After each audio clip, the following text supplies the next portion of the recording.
Qabulul ibadah atau diterimanya ibadah.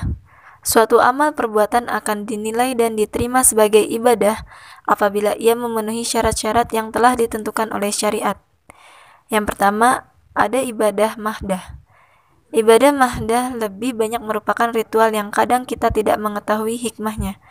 Namun demikian, harus dikerjakan dengan segala ketaatan tanpa mempertanyakan hikmahnya. Di antaranya ada yang berat dan sulit, ada yang ringan dan mudah, bahkan ada yang terkesan remeh dan tidak logis. Semua harus dikerjakan sebaik-baiknya karena itu adalah ujian. Allah bebas menentukan bagaimana dan dengan cara apa menguji menilai hambanya.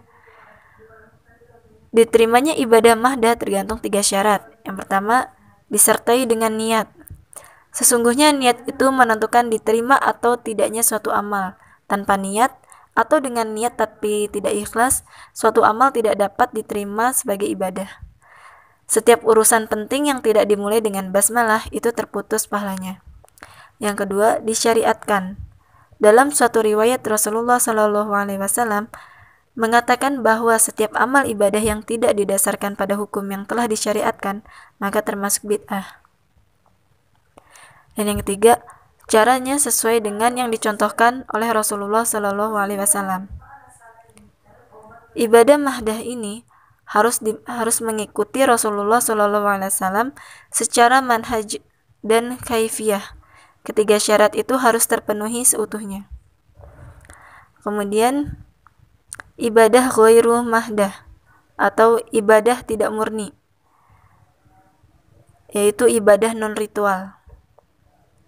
Seperti halnya ibadah mahdah, amal dalam konteks ini akan mendapat nilai ibadah kalau memenuhi persyaratan, namun syaratnya tidak seketat ibadah mahdah.